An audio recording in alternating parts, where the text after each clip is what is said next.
আসসালামু আলাইকুম। কেমন আছেন আপনারা? আমাদের আজকের ক্লাস হবে বাসিম নিয়ে। বাসিম কোরিয়ান ভাষার একটা ইম্পর্ট্যান্ট পার্ট।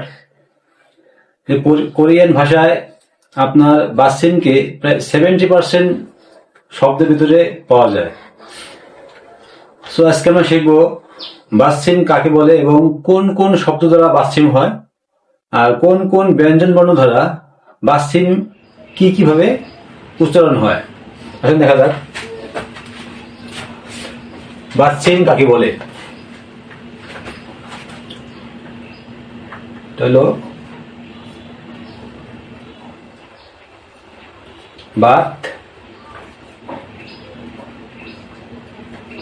সিম।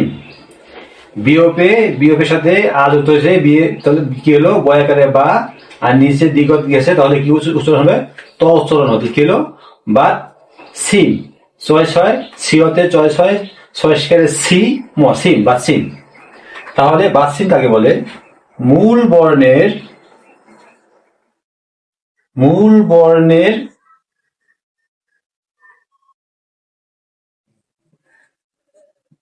নিচের বর্ণকে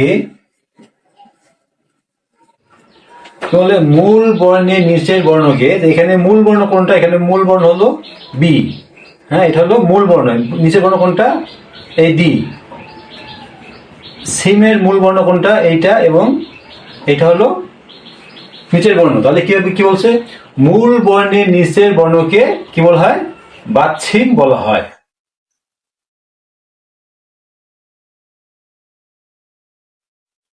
ঠিক আছে, মূল বর্ণের নিচের বর্ণকে বাতসিম বলা হয়। আমরা কি শিখলাম? মূল বর্ণের নিচের বর্ণকে বাতসিম বলা হয়। এই বাতসিমের যে রূপগুলো আছে সেগুলো দেখেন, আপনারা এটাকে নোট করে নেন।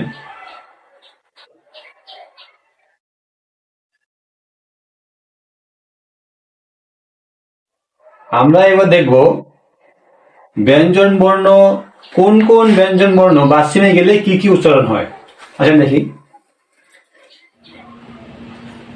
গিয়ক, খিয়ক এবং সাংগিয়ক। এই গিয়ক, খিয়ক এবং সাংগিয়ক এটা বাতসিমে গেলে কি হয়? যখন গিয়ক বাতসিমে যায় তখন গিয়কটা ক উচ্চারণ হয়। খিয়ক বাতসিমে গেলে খিয়কটা খ উচ্চারণ হয়, এবং সাংগিয়ক যদি বাতসিমে যায় তাহলে এটা কয় কয় উচ্চারণ হয়। হ্যাঁ, কয় কয় উচ্চারণ হয়। এর শব্দটা ক উচ্চারণ হয় কিন্তু অনেক মোটা হয়। হ্যাঁ, কাক এই টাইপের হয়। সো মোটা হয়, কয় কয় উচ্চারণ হয়। এর একটা উদাহরণ দেখি আমি আপনাকে।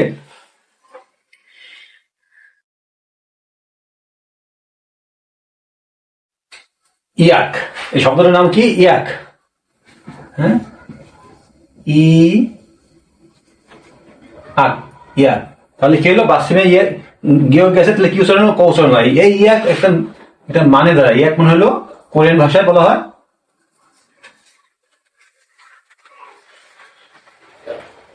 ঔষধ। ইয়াক মানে ঔষধ। খ খ বাতসিমে গেলে কি উচ্চারণ হয় দেখেন।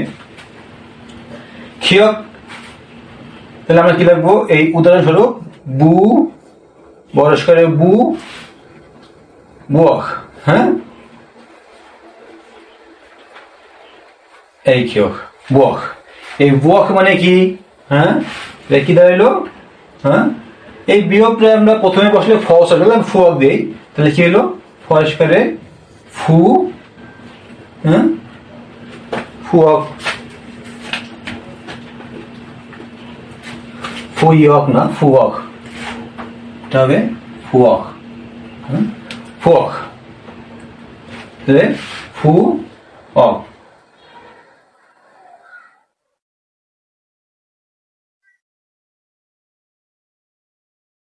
এই ফুয়ক মানে কি? ফুয়ক মানে ফু অক। ফুয়ক মানে কোরিয়ান ভাষায় বলা হয় রান্নাঘর।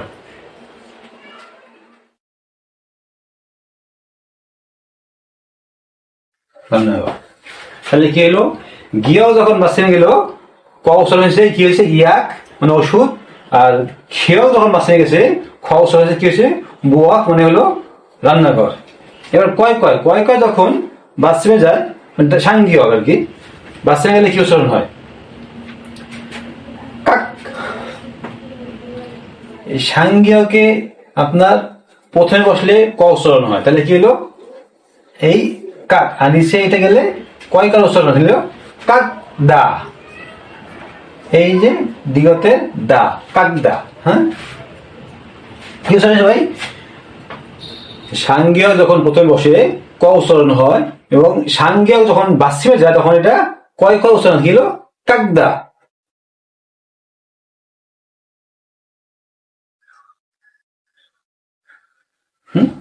কাকদা। হ্যাঁ, সো এরপরে যখন অন্য শব্দ আসে, যেমন বাথরুমে, এগুলো আপনার নোট করে নিতে পারবেন।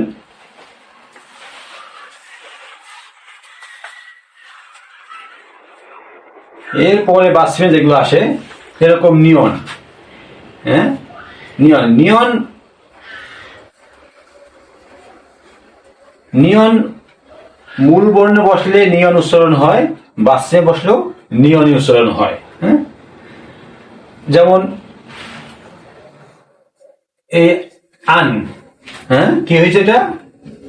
এই যে আন, এই আন মানে কি? আন মানে হলো ভিতর। আন মানে ভিতর। তাহলে কি হলো? নিয়ন যখন বাথরুমে গেছে, নয় উচ্চারণ হয়েছে। কি হলো? আন। আন মানে ভিতর।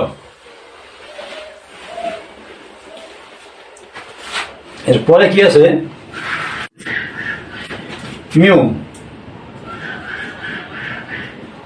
মিউ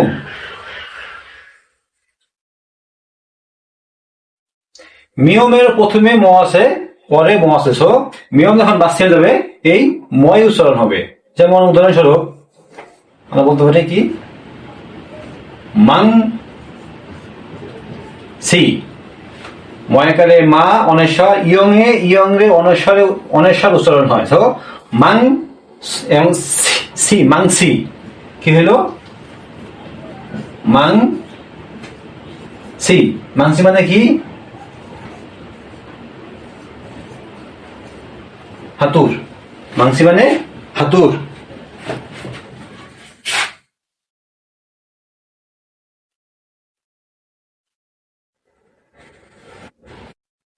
আসেন রিউল। রিউল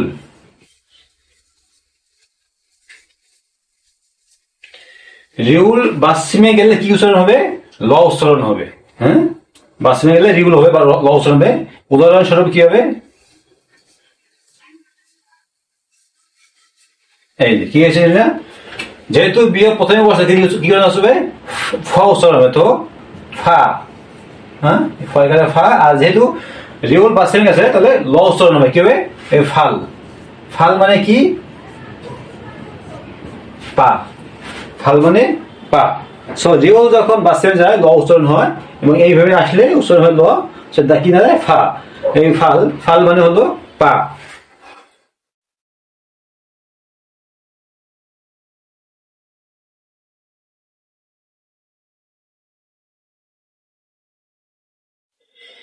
এবার বেশ কিছু আপনার ব্যঞ্জন বর্ণ আছে, যার মাধ্যমে যেটা বাথরুমে গেলে ত উচ্চারণ হয়। তার ভিতরে কি কি আছে? দিগত, সিয়ত, জিয়ত, সিয়ত। হ্যাঁ, হিয়ত,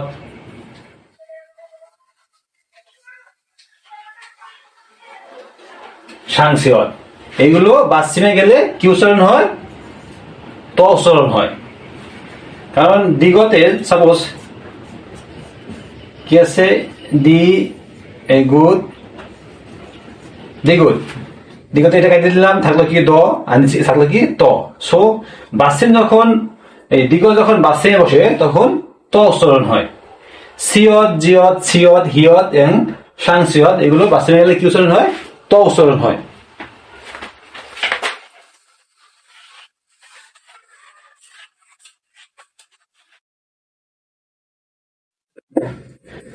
দেখেন এই ফিয়ফ, হ্যাঁ, ফিয়ফ বাসে গেলে ফ উচ্চারণ হয়।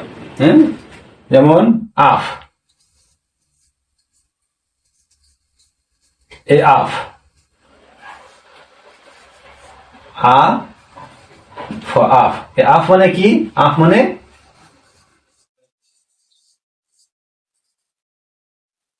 সামনে। কোরিয়ান ভাষায় আফ মানে সামনে। মূলত আফ মানে হলো সামনে। আমরা বলি না সামনে, যদি এরকম একার আনা হয় সামনে, তাহলে এরকম দাঁড়ায় আর কি, এই আফ এই যে মনে আছে এটা, এই যে এটা তো আমরা বাংলা ভাষায় কি বলছিলাম? একার বলছিলাম। সো যদি এরকম হয় তাহলে মিনিংটা সামনে দাঁড়ায়। যদি এরকম হয় আমরা বলি না আমার সামনে, হ্যাঁ, এরকম আর কি। সো আফ মানে সামনে।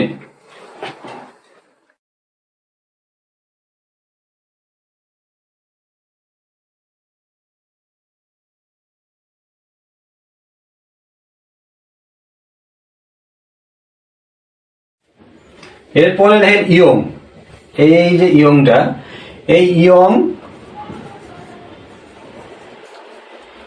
যখন বাসিমে যায় তখন এটা অনেশ্বরে রূপ নেয়। যেমন আমরা আবার এখানে মাংসি দেখি, এই যে মাং, এইটা তাহলে কি মাং সি, মাংসি। মাংসি মানে কি? একটু একটু লিখছিলাম, মাংসি মানে হাতুর। সো ময়াকারে, ময় আকারে মা, অনেশ্বর মাং, হ্যাঁ, আর এটা সি, মাংসি। মাংসি মানে কি? হাতুর। ক্লিয়ার?